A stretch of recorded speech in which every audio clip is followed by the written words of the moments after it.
Hey everybody, my name is Craig Bielik. I am the Vice Chair of Ogden's Christmas Village for 2020.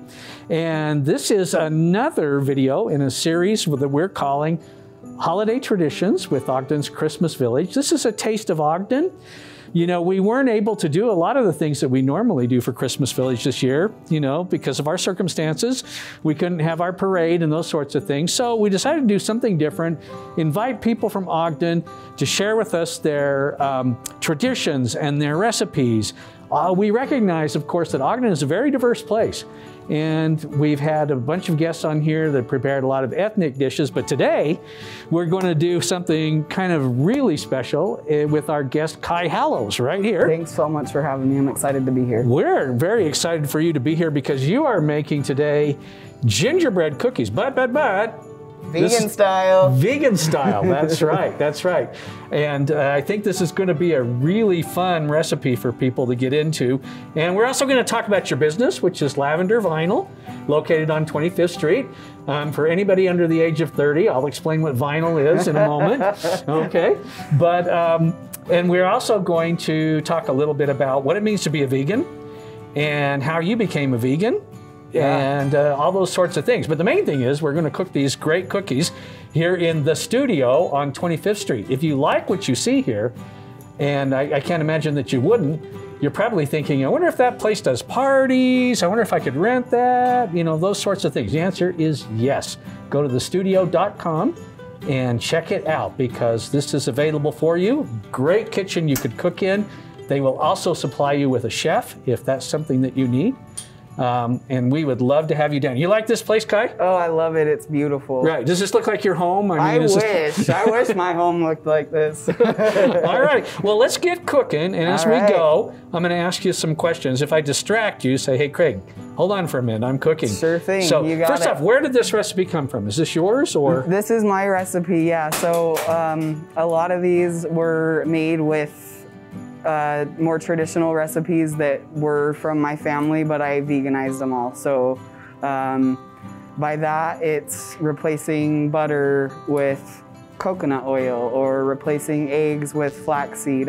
So I did a lot of substitutions and made all my own recipes. No kidding. Yeah. No kidding. Well, I have to confess, I'm a little gingerbread ignorant. I didn't even realize what went into gingerbread. Hey, that's okay. I don't think most people do. Right. How long have you been making this recipe? For about 5 years now. Is that right? Is this simple? I mean, can people out there follow along and do this? It's so simple, and that's the other thing about making things vegan too, is like people are scared, oh, that sounds like it's going to be complicated. It's not. It's really simple, and anybody out there can make this recipe. Okay, okay.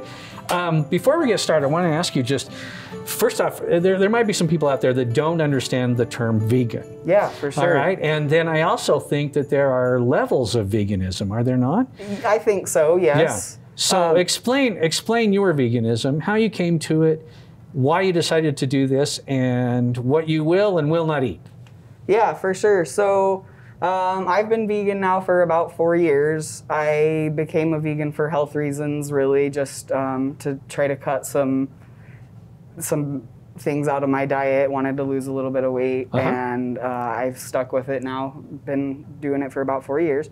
And sorry, what else? What other? Well, first off, does it get easier every day? Yes, it does get easier for 2 reasons. One, because I kind of know what I can and can't have, and 2, I think restaurants and just like popular culture and it's becoming a lot more mainstream to be vegan. Yes. What is the difference between a vegan and a vegetarian? So vegan is no animal products whatsoever. So you don't eat any milk or cheese, any dairy, anything that's a byproduct of animal is vegan. And vegetarian is you just don't eat meat. Meat, okay. So vegans forego eggs, butter, cheese. Some don't do honey. Is that correct? That is correct, and that's kind of where I was. You know, you were touching on levels a little bit. I do eat honey personally, but I think that's a personal preference for sure. Okay. Well, I mean, you look great. Well, thank you. You said you needed to lose weight. I'm slimmed down a bit, so thank you. Is that right? Yeah. And it probably is a lot healthier for you. I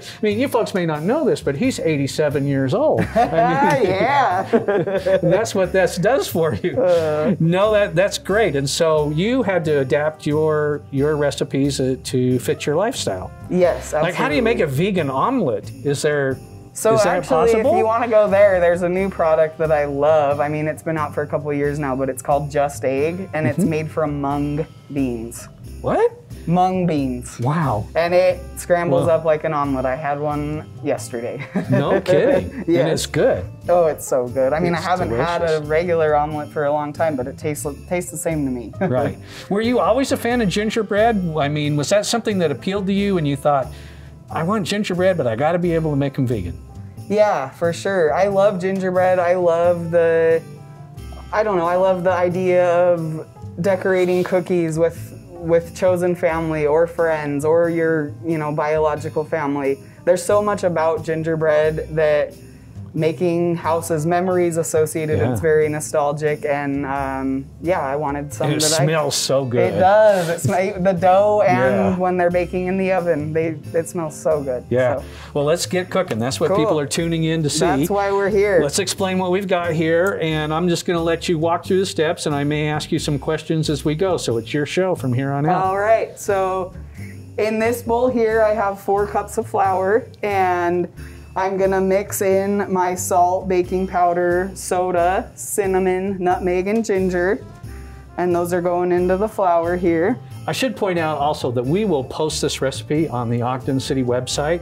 Yes. So you can get all the exact measurements of what I'm doing here. So you can do that. Yes. Okay, so I'm adding my salt here now. And I'm just gonna mix it all together really good.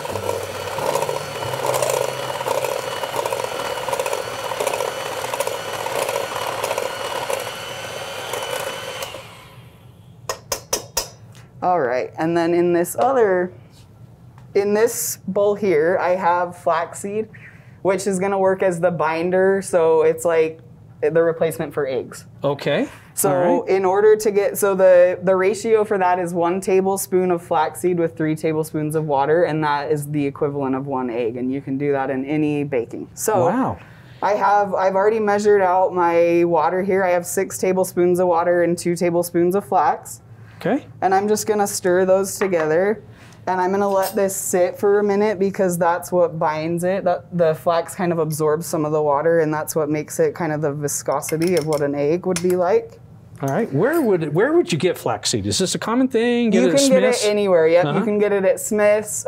You can buy. So for this recipe, you want it milled because flaxseed is like a tiny little seed. So if you mill it, that's where you get kind of this more powder. But you can blend it in a blender if it's not already milled, and you can buy it anywhere. It's not a specialty ingredient. I didn't even know what flax was. I thought it was something you made, I don't know, clothing with or something. I mean, you probably could, like hemp seed clothes or something, flax seed clothes, I don't know. Yeah. So I noticed that it's not really floating to the top. I mean, there's a little bit, but it's down there soaking in the water. Yep, it's down there soaking in the water and getting thickening up a bit. Okay. So the next thing I'm gonna do is, in this bowl I have my sugar, 1 cup of sugar, and I've measured out here a cup of coconut oil. Now I warmed this up a bit. Coconut oil, it will stay the temperature that it is outside. So if I would have tried to use this, it would have been frozen solid and it wouldn't blend. So I warmed it down a bit. So I'm adding that. Yep. And then I'm going to add my cup of molasses here as well. Molasses? Yep, that's where we get the gingerbread. Did you call my grandma or something I to get must that? have. Where do you get molasses? So you can get this really anywhere. Again, it's not a specialty ingredient. I know it seems like it because it's, grandma. It reminds us of grandma. But we love kitchen needs. I love to get all my stuff there, but you can find this anywhere really. Oh yeah. All right. Yeah. I just don't, I'm sure I have recipes that require molasses. I just haven't seen it for a long time. Yeah. I hope you folks can see this. It's pretty interesting to watch that coconut oil and the molasses kind of combine. Yeah, so And I'm it's going time to to get the mix this mixer all busy together. again.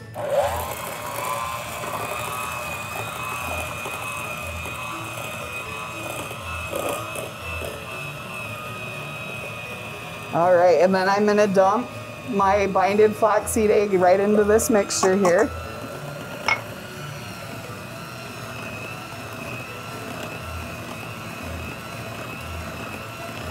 That molasses it's pretty stubborn, isn't It's it? thick. It holds up, yeah. Yeah, it's really thick. Yeah. So you wanna beat this up really good, and especially if your coconut oil is a little bit more solid, you wanna make sure that there are no chunks of coconut oil. So blend it up really well. Yeah. Kai, do you have memories of Ogden's Christmas Village? Did you come here as a year. kid? Every single year, yep. And in fact, I'm going tomorrow. We're doing a little social distance, get takeout and have a cocoa at Christmas Village tomorrow, and I'm glad that it is still functioning. We're really happy to be able to do it this year. You know, like I said, we had to make some changes, and you're right. You're pointing out the social distancing thing, and that's what we're asking people to do. When they come, please wear a mask, and please kind of keep a distance between you and the group in front of you, just so that we keep everybody safe. But, yeah, that's very important. So this is a tradition for you to go to Christmas Village. We love it. Oh yeah, we go every year. So I'm excited that Ogden's found a way to make it safe this year. Good. All right, so I have everything mixed together, all my dry ingredients, all my wet ingredients, and now I'm kind of just gonna make a little well here in the center of the dry ingredients. And just pour this in here. In goes the molasses. Yep, there's the molasses and the coconut oil. Is that really molasses, or did you melt down a few of your vinyl albums? Oh man, those would be tasty, wouldn't they? Tell me how you got into that business. I mean, a guy your age, even knowing what vinyl is kind of, and for those of you who don't know what I'm talking about when I say vinyl, I'm talking about records. The little black disc with the hole in the middle. So it's good timing for this actually. Like one of my best memories with vinyl was related to Christmas time. My parents had a record player when I was growing up, and it wasn't something that we always did, but when it was Christmas time, the record player was always going. So Christmas morning, the record player was always going. And that's my first memory associated with that. And I started working at Graywell when I was in high school, like right when I could get a job. And I worked there for almost 10 years, and I met my best friend Blake there, and then ultimately that led to us opening up our shop here on 25th Street. So Blake's my business partner, and we've been friends forever doing this together. Am I interrupting? Is this supposed to sit, or are you supposed to mix it up real quick? Nope, now I'm mixing, so I just jumped in the dry here. Now I'm mixing this up. Well, you know, while you do that, I'm just going to confess right now that I'm a vinyl fan. I still have all my vinyl from high school. I have a turntable, kind of an older one. Well, in fact, it's real old. It's 40 years old. What is it? Yeah, oh my gosh, it's an Onkyo. Oh, those are good. An Onkyo they make really good stuff. They make really good stuff. It's got a couple of little issues with it, but I have that in my home office, and I will drag out. Yeah. Good. Yeah, I drag out something every couple of weeks to, or every couple of weeks, basically, to listen to. And I could go into all the reasons I like vinyl, but let's just say that I like it. I've been to your shop a couple of times. I had a sad confession the other day that I've never bought anything because you don't have what I'm looking for. You just tell me, I'll find it for you. Okay, well then we've got a great list. First off, how do you get your vinyl? So we buy it from the public. That is really our biggest way of bringing it in. We buy it. There's also, it's all being printed again. I mean, you can get Taylor Swift on vinyl. You can get Coldplay. You can get Michael Bublé's Christmas album, you know, like everything is being pressed again, which is really exciting. But the majority of our shop inventory comes from buying. Do you cruise the yard sales, or do people or are people bringing it to you on a regular basis? For the most part, we buy it just from people bringing it in to us. But we do cruise yard sales. You know, I wish that I was better at thrifting 3 times a week, but I just am not. So yeah, yeah. But well, a portion of my vinyl sales, when my wife and I were first married, we lived in an apartment complex. And one day I went outside and there was this woman throwing all of these vinyls in a dumpster. I was on my way to work. I wish that would happen to me. I said, why are you getting rid of your records? And she said, they were my husband's. Oh, they were. And she says, and they are going. And I was like, can I have them? She said, I don't care at all. Whatever you'd like. So I nabbed some pretty good ones. Got a copy of Blondie's first album. Hey, yeah, out of a dumpster. That's pretty good. Out of the dumpster, yeah. So I wonder if some of that happens, you know. Oh, yeah, I'm sure. And I think all the time still people, you know, their parents have passed away and the kids are cleaning up their estate, and we get a lot that way. And unfortunately, sometimes when people are hard up for money, they sell their collections too. So, what do you pay for a record? I guess it depends on what it is, right? For sure, and there's so many factors that go into that because there's so many presses. Even of that Blondie album that you picked up, that's been pressed and repressed at least 10 times in different pressing plants here and overseas. So there's tiny little matricey numbers inside the rings, and that's really how you can determine what press it is, and then its condition and all that goes into value. So, I mean, anywhere from I don't want that to, you know, I've paid $100 for an album before. No kidding. So it really goes everywhere. $100 for the Partridge Family Christmas album or something like that. Yeah. No, we had a couple. We've had a few. We've had 2 copies now of the Beatles Butcher cover at our store, which that's. Yeah. I mean, I've been in the record business for over 10 years now, and to be able to say I've had 2 copies of that in my store is really something. If you folks out there don't know what he's talking about, the Beatles, in some sort of weird misjudgment, had a record. Label misjudgment. Label misjudgment, yeah. Well, I mean, they posed for the photos. They knew it was happening. You're exactly right. Anyway, the famous Butcher cover, look it up online. Basically, let's just say that it's a bunch of chopped up babies. Yeah, it's and not ideal. They recalled that album and pasted a new one over the top, and then the further pressings had the new one over the top. That's right. Yep, that's right. So you got the original one then? Yeah, so there's 3 states of it. So there's the first state, which is that original one that went out with the butchered cover. And then there's a second state, which is they put a new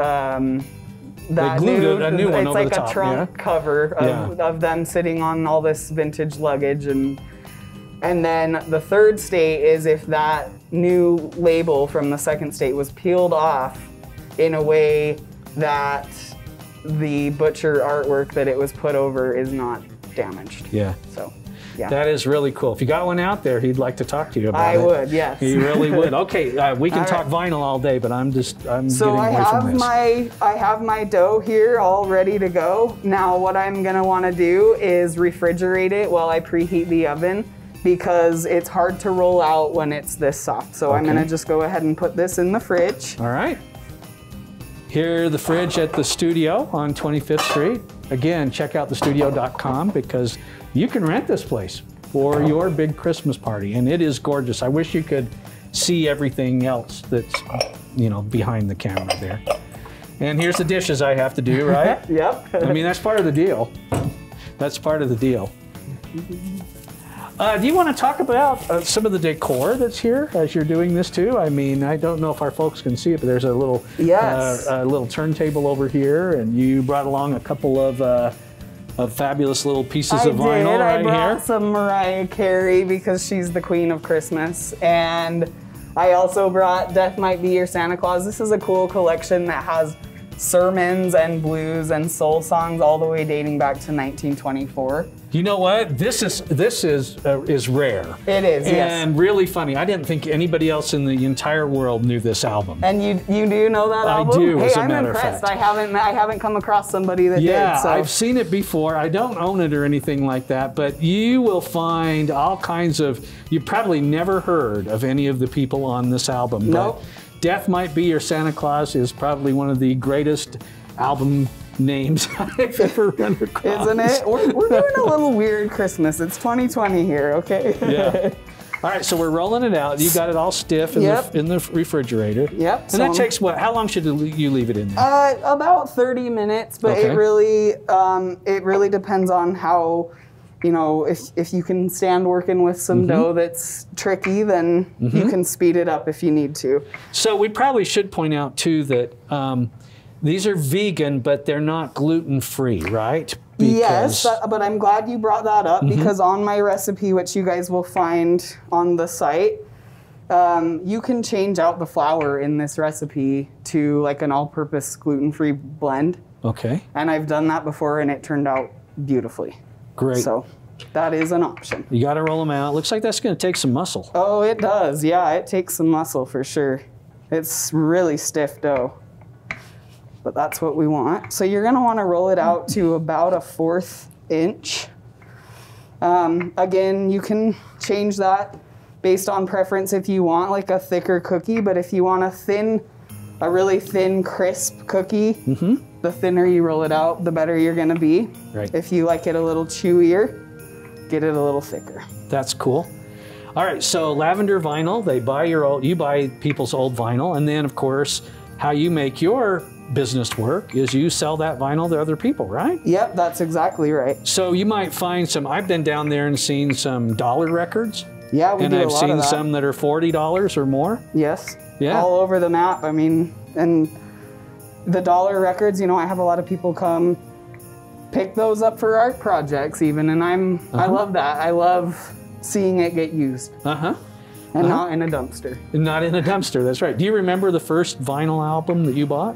Oh man, I think Joni Mitchell Blue. Is that right? Yeah, I love her. Good place to start. It is, that's a classic album. Has the song The River on it. If you don't know the song The River, you really should. Especially because it's kind of a Christmas song. It is a Christmas song. Yeah, it is a Christmas song. The first one I bought was Black Sabbath's Paranoid. Wow, that's good. You got good taste. Oh, great place to start. I got it at Wayne's Guards in Ogden. It was on sale for $2.99. Thank you. Was that a store, like how it is now, like a grocery store? Yeah, it was a grocery store, but they had a few vinyl bins that they had some things in there. And I went down there, walked down there if I remember correctly, or maybe rode my bike. I think I was 12 or 13 years old, something like that. And that's what I got. Oh, wow. Well, I've been yakking. You are getting to the real meat of the whole thing. You're cutting out the little gingerbread. Cutting them out. People, that's right. Because you can, the way you decorate it, you could make it whatever, right? Right. All right. So is that pretty easy? Do you prefer a plastic cutter to a metal one, or does it matter? I like to use metal. It doesn't matter, but I feel like I can get that fine edge under there a little bit better to take them off. So out they come up. Yes. And then they're gonna go on this sheet. They go right over here on the cookie sheet. And now this is the point where if you wanted to, some of my display ones here have chocolate chip eyes. Oh, what do you mean if you want to? I mean, chocolate is just a requirement. Yes, I agree, I agree. Yeah. And also, you know, you could put nuts on them before you bake them to decorate if you'd like. I like to just dust mine with a little bit of sanding sugar, which is what I'm going to do at the end here. Just sprinkle some sanding sugar over the top of mine. When you give these to people, does anybody ever say, wow, this tastes like a vegan gingerbread person? Nope, I don't think you would know. I think you will taste the coconut, and if you're not used to coconut being in gingerbread, then that might throw you off a little bit, but I really don't think anyone would be able to pick out that this is vegan. Now, the scrap in between this, do you just re-roll that out, or I'll one and done? re-roll it. I'll re-roll it out, and it sometimes you want to re-refrigerate it if it gets too soft. Okay. Before you re-roll. So I also brought my little cute sweater. Well, of course. Because that's fun too. But it's the season where you don't make them cute, you made them ugly, yes, right? Exactly. I mean, ugly gingerbread cookies. Ugly sweaters. Hey, well, they are, you know, they're really... They're whatever. Yeah, they are what you make of them. They are what you make them. There right. you go. Okay, so one more vinyl question. What's the holy grail of vinyl? What would you faint if it walked through your shop today? Somebody said, "Hey, I found this in a dumpster," or whatever. What would you want to see? Oh, is there a holy grail? You know, I would love to have, for me personally, I think everybody's holy grail's a little bit different. But I would love to see some early blues records in Ogden. That would be the holy grail for me, like some original. Some Elmore James or some Robert Johnson. That's Robert not Johnson. A repress a million times over. Not that there's anything wrong with that, but if I saw some original blues albums out here in Ogden, I would be really excited about that. Yeah. Well, you know, Ogden has like a past history with jazz.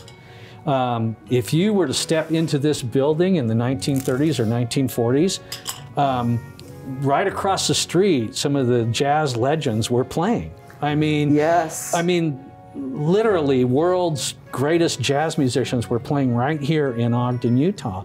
So I would imagine that there are some people out there that probably have a good jazz collection.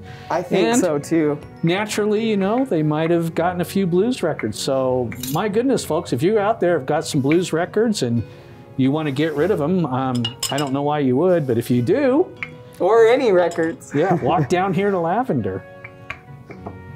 In fact, our spot is at 123 25th Street, and the Porters and Waiters Club used to be below that. So in that area, and the addresses have changed a bit now because that's new construction down there. But it turns out to be about the same place where the original Porters and Waiters Club was. And do you ever get vibes or any kind of like kind of, I don't know, ghostly feelings that this was meant to be where your store is?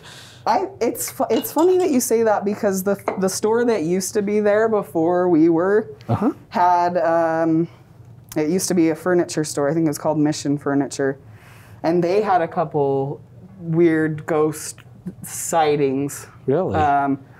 Or like felt, you know, presences or whatever. We've been there for 4 years and I haven't had anything like that, but some people are more sensitive to it than others, I guess. I want to hear more about the furniture ghosts, you know.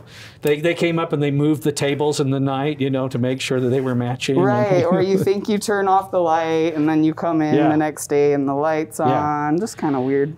Okay, so at what temperature are you going to bake these? So I'm going to bake these at 350. Okay. And depending on how chewy or hard I want them, I'm going to do 8 to 12 minutes. So I like mine a little chewier, so I'm going to do probably about 8 or 9 minutes. Okay. But if you were wanting to make bigger pieces to make like a gingerbread house or do any kind of construction with them, I'd go all the way to the 12 minutes so that you can make them a little bit harder. Okay. While he's cooking these, you guys run over to your parents' house and look at their record collection, because Kai is looking for some Howlin' Wolf, some Muddy Waters, some, I don't know. I want it all. All of that. I actually got to see Muddy Waters one time. You did? Yeah, I did. Where at? Yeah, he opened for Eric Clapton. Oh, that's such a great show. In about the mid-'70s, and I went to the concert, and there was old Muddy Waters Was it here? Opening. Was it here in... It was in Salt Lake City. Okay, awesome. Yeah. Those look really good. Yep, so, and then I'm gonna dust them before I put them in the oven. Okay. So this is just a little bit of sanding sugar, but you can do Just regular sugar. I was going to say, what's sanding sugar? It's just bigger, like the little pieces of looks sugar. like sand. Yeah, it's just not milled as fine. Okay. But otherwise, it's the same. Okay. And here we go.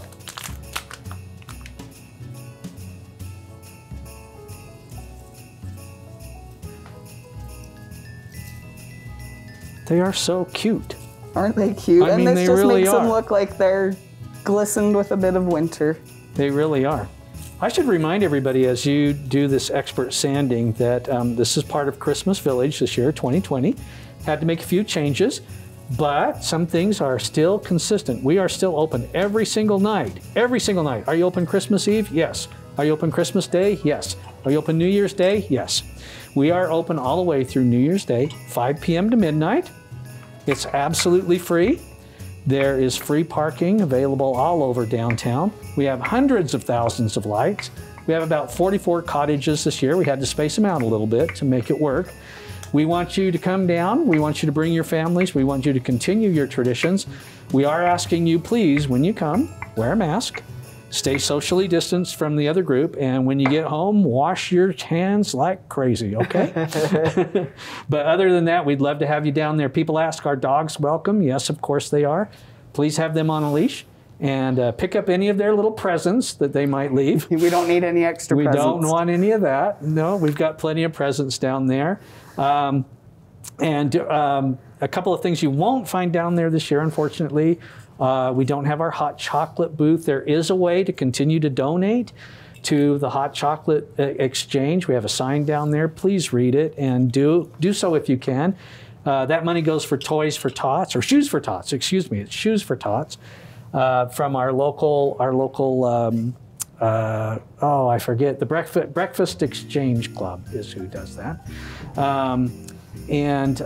We want you to continue to donate. So please visit Christmas Village. And again, our guest today is Kai Hallows. He is making vegan gingerbread cookies, and you can find these on our website, the menu. And of course, watch this anytime on YouTube. Thank you guys for having me. I really appreciate it. This is great. The only thing is we're going to have a new rule with these cooking shows. Craig gets to eat the sample first because it's just torture to sit here and look at those things. This is torture. That's a new rule with these shows. Craig always gets to eat the thing first. I accept that. Yeah. So these go in the oven. They bake for 8 to 12 minutes. You take them out and you just serve them hot, cold, milk, whatever. Yep, and if you want to get fancy and decorate them however you want, do so to your heart's content. There you go. Our guest today has been Kai Hallows. He is the owner of Lavender Vinyl right down here on 25th Street. They will buy your records and they will sell you some records. And you need a vinyl collection. I don't care who you are. You need a vinyl collection. I agree. Don't you? And Ogden's Christmas Village says thank you for watching us today. If you've got a recipe you'd like to suggest, hit us up. Send us an email down there at the Ogden City website. And Kai, thank you. Thank you. Merry Christmas to you. And can I, for the love of everything, finally eat one of them? Yes, they're all yours. Oh, please. Thank you very much. Thanks for watching, folks. It's this one right here. Those chocolate eyes were calling to you, weren't they? I'm telling you. All right. And that's on the chewy side. Yep, I like mine chewy. I like them chewy, and you know what? They're delicious. Thank you. I really appreciate that. I'm not a gingerbread expert, but I can taste no difference. All right, that's a win then. All right, come on up, guys. Get yours. Yeah, come on.